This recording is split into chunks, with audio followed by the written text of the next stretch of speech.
Assalamualaikum warahmatullahi wabarakatuh. Selamat pagi untuk kamu yang sedang menyaksikan video ini. Gimana kabarnya nih? Kamu yang sedang menyaksikan video ini, mudah-mudahan dalam keadaan sehat walafiat ya. Sehat selalu dan terus jaga kesehatan agar kita dapat memahami dan mempelajari semua materi-materi pelajaran dengan mudah dan gampangnya. Oke, langsung saja di sini kita akan membahas materi pembelajaran 6. Subtema 2 dari tema 6, di mana materi yang akan kita pelajari sebanyak 3 buah materi ya. Di sini ada materi menentukan informasi penting dari teks, kemudian materi keduanya adalah membuat kreasi pola lantai tari daerah, dan yang terakhir adalah hak, kewajiban, dan tanggung jawab siswa sebagai warga masyarakat. 3 materi ini akan kita bahas tuntas, pada video pembelajaran kita yang akan kita bahas satu persatu dari ketiga materi tersebut.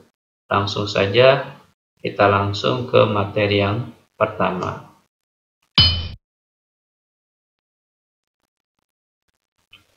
Pada materi yang pertama adalah muatan pelajaran bahasa Indonesia dengan kompetensi dasar 3.3 dan 4.3, di mana materi yang pertama adalah menentukan informasi penting dari teks. Nah, menentukan informasi penting dari teks sebenarnya sudah sebelum pembelajaran saat ini kita pelajari, udah banyak diulas, udah banyak dibahas ya dari materi ini. Mencari informasi penting juga ini berkaitan dan masih sama dengan pembahasan yang saat ini kita bahas. Jadi otomatis seharusnya jika kamu menyaksikan video-video sebelum-sebelumnya dengan sempurna, maka kamu langsung bisa dapat memahami dan tahu bagaimana cara mencari atau menentukan informasi penting. Tapi apalah daya, kita coba aja ya. Kita akan coba bahas sedikit terkait masalah mencari atau menentukan informasi penting. Yang pertama adalah cara menemukan informasi penting, yaitu dengan cara membaca intensif. Nah, jadi kalau kamu mau mencari informasi penting yang ada pada teks bacaan atau teks-teks lainnya, maka kamu harus melakukan yang namanya membaca intensif. Nah, membaca intensif itu merupakan cara membaca bacaan secara cermat dan sungguh-sungguh untuk memahami isi teks. Nah, sekali lagi ya, diulang ya. Yang perlu kamu pahami di sini digarisbawahi oleh saya adalah membaca intensif merupakan cara membaca bacaan secara cermat dan sungguh-sungguh untuk memahami isi teks. Jadi kalau kamu pengen memahami isi teks, menentukan informasi penting dari teks, maka langkah awalnya adalah dengan cara membaca intensif. Selanjutnya, setelah kamu telah melakukan membaca secara intensif, kamu memahami isi teks tersebut atau bacaan tersebut, maka kamu akan lebih mudah menemukan informasi penting atau ide pokok setiap paragraf, karena dengan memahaminya kamu dengan mudah dapat menentukan mana informasi penting, mana kalimat utama, mana kata kunci yang ada pada setiap paragraf. Poinnya ya, digarisbawahi bahwa untuk menentukan informasi penting itu kita harus membaca intensif dari teks bacaan yang disediakan oleh Pak Guru dan Ibu Guru kamu di sekolah. Atau dari buku pelajaran biasa, ketika kamu pengen membaca buku, maka lakukanlah membaca buku tersebut dengan membaca intensif. Gimana? Mudah kan? Terbayangkan kan ya cara mencari atau menentukan informasi penting dari teks tersebut? Kalau mudah dan gampang, kita lanjutkan ke slide berikutnya.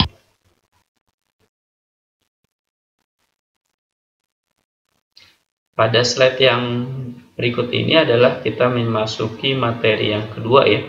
Materi kedua dengan muatan pelajaran SBDP dengan kompetensi dasar 3.3 dan 4.3, di mana materi kedua ini adalah membuat kreasi pola lantai tari daerah.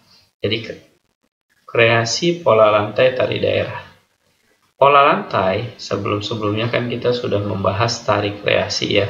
Di materi pembelajaran 5 bahwa tari kreasi itu adalah tarian yang diaransemen ulang, atau istilah kerennya tarian modern tarian, modern dance. Nah, sekarang kita mengkreasi pola lantainya pada pembelajaran ini. Nah, pola lantai merupakan dasar dari setiap gerakan dalam tarian. Jadi dasarnya sebuah tarian terdapat pada pola lantainya. Setiap rancangan, nah rancangan itu coret-coretan atau gambaran. Setiap rancangan, arah gerak dan tarian penari diatur dalam pola lantai. Jadi pola lantainya diatur. Jadi enggak semena-mena si penari itu bergerak-gerak ke sana kemari, melainkan sudah diatur menggunakan pola lantai. Nah, supaya yang perlu digarisbawahi lagi nih di sini adalah supaya karya tari mempunyai keindahan yang bernilai tinggi, sebaiknya pola lantainya yang dibuat memiliki maksud tertentu. Jadi kalau kamu mau mempraktekkan kreasi tari kamu, usahakan kamu membuat pola lantai yang menarik dan memiliki maksud tertentu. Agar apa? Agar memiliki karya tarinya memiliki keindahan yang bernilai tinggi. Jadi kalau nggak punya maksud tertentu, maka kita nggak bakal bernilai tinggi nih dari tarian yang akan kita praktekkan. Jadi begitu poinnya. Kemudian, nah di sini ada misalnya ya. Misalnya ketika seseorang atau orang lain atau siapapun dia tari ajar nih, misalnya di sini tari ajar, terdapat pola lantai melingkar. Nah, nama tarinya tari ajar. Pola lantainya melingkar. Maksudnya apa? Kenapa juga harus menggunakan pola melingkar? Nah, di sini dikasih dikasih keterangan bahwa dengan pola melingkar itu maksudnya yaitu para pelajar yang belajar dengan keseriusan. Jadi melingkar itu menandakan bahwa dia belajarnya serius. Kemudian selain serius itu, kebersamaan satu dengan yang lainnya tidak terputus karena dia menggunakan konsep lingkaran, serta ada senda guraunya juga. Jadi ketika mengerjakan, seriusnya dapat, kebersamaannya dapat, senda guraunya pun terkadang dapat di situ di tengah-tengah dalam melakukan pola lantai tari kreasi. Jadi itulah bagian penting ketika kamu mau membuat kreasi pola lantai dengan ide kamu sendiri. Jadi apa yang perlu digarisbawahi? Yang perlu digarisbawahi adalah pada materi ini adalah membuat atau memiliki maksud tertentu dalam membuat pola lantai kreasi yang baru. Jadi itu ya poinnya ya. Kita lanjutkan ya ke slide berikutnya. Kita lanjut dengan materi ketiga dari muatan pelajaran PPKN dengan kompetensi dasar 3.2 dan 4.2, di mana materi ini adalah materi yang terakhir pada pembelajaran kita kali ini. Tapi bukan akhir dari slide ini ya, melainkan akhir dari materi pembelajaran kita berupa materi yang ketiga. Hak, kewajiban, dan tanggung jawab siswa sebagai warga masyarakat. Kita sebenarnya sudah membahas hak sudah, kewajiban sudah, tanggung jawab pun sudah pernah dibahas dalam video-video pembelajaran sebelum-sebelumnya. Jadi kalau kamu lupa, khilaf, maka cobalah buka video-video yang lalu-lalu atau sebelumnya di channel YouTube ini, yaitu channel YouTube Junaidi Fahyad, karena sebelumnya sudah kita pelajari. Tinggal kamu klik aja di pembelajaran apa, subtema berapa dan tema berapa. Nanti kamu akan menemukan hak, kewajiban, dan tanggung jawab. Di sini kita akan membahas sedikit tentang hak, kewajiban, dan tanggung jawab. Hak, kewajiban, dan tanggung jawab merupakan hal, ya sekali lagi ya, hak, kewajiban, dan tanggung jawab itu merupakan hal yang didapat dan dilaksanakan dalam kehidupan manusia. Jadi emang dalam kehidupan manusia itu kita harus dan kita akan mendapatkan yang namanya hak, kewajiban, dan tanggung jawab.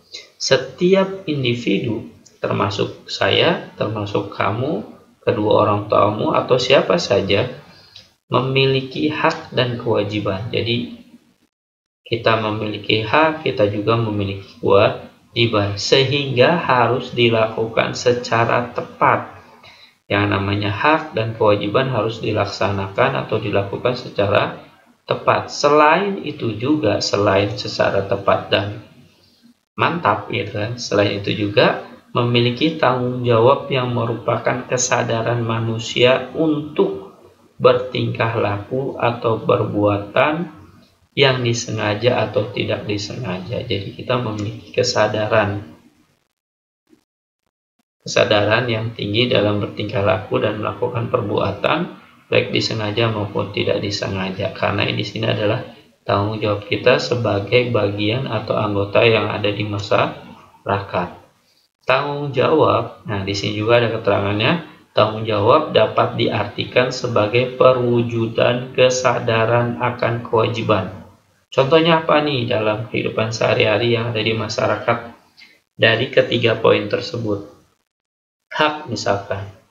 Hak kita sebagai anggota masyarakat atau bagian dari masyarakat itu sendiri, yang pertama adalah contohnya satu aja ya saya sebutkan. Haknya adalah memperoleh, menikmati, atau mendapatkan udara yang bersih. Hak kita ketika kita bangun tidur, keluar rumah, kita mendapatkan udara yang bersih, segar, dan sehat. Itu hak kita. Kewajiban. Nah, sedangkan kewajibannya apa? Agar kita dapat mendapatkan udara yang sehat, bersih, dan segar tersebut ketika kita bangun tidur, keluar rumah. Maka kewajiban kita adalah menjaga lingkungan sekitar rumah kita, termasuk lingkungan yang ada di tetangga kita. Bagian kita tanggung jawab itu. Bagian dari kewajiban kita adalah menjaga kebersihan itu sendiri. Dengan cara apa? Dengan cara setiap minggu, setiap pekan, di hari libur sekolah, kamu dan keluarga kamu melakukan yang namanya kerja bakti. Itu kewajibannya. Agar mendapatkan udara yang bersih, sehat, dan juga segar. Dan tanggung jawab, nah tanggung jawabnya di sini contohnya adalah masih menyangkut dengan yang tadi ya, haknya tadi mendapatkan udara bersih, segar, dan menyegarkan. Kemudian kewajibannya dia melakukan kerja bakti setiap pekan di hari libur sekolah, bisa Sabtu dan Minggu. Kemudian tanggung jawabnya adalah kita harus memelihara gitu. Kalau tadi ada kewajibannya membersihkan, kesadaran, nah tanggung jawabnya adalah kita harus memelihara. Dengan cara apa? Dengan cara kita memiliki sikap sadar bahwa kebersihan itu adalah membuat diri kita, keluarga kita, masyarakat yang ada di lingkungan sekitar kita menjadi masyarakat yang sehat dan terhindar dari segala macam penyakit. Kesadaran akan timbulnya rasa bahwa kotor itu tidak sehat, bahwa hidup bersih itu menimbulkan sehat, itu adalah bagian tanggung jawab yang dapat kita lakukan. Kemudian di slide yang berikutnya yang sekarang ini sedang kita saksikan atau kita lihat, setelah tadi dari materi 3 yang kita bahas, di sini ada 3 latihan soal ya, 3 latihan soal dari pembelajaran video kita kali ini, yaitu masing-masing diperoleh soal ini dari video pembelajaran materi pertama, kedua, dan ketiga. Maka usahakan dalam menjawab soal-soal ini adalah soalnya kamu jawab dengan jawaban hasil kamu sendiri tanpa meminta atau menerima bantuan dari orang lain. Percayakan kepada diri kamu bahwa kamu bisa dalam mengerjakan tugas-tugas yang ada tanpa meminta bantuan. 3 soal ini ditunggu jawabannya sesuai dengan perintah yang ada yang diperintahkan oleh Pak Guru dan Ibu Guru kamu. Demikianlah pembahasan pembelajaran 6 dari subtema 2, tema 6 yang dapat saya berikan.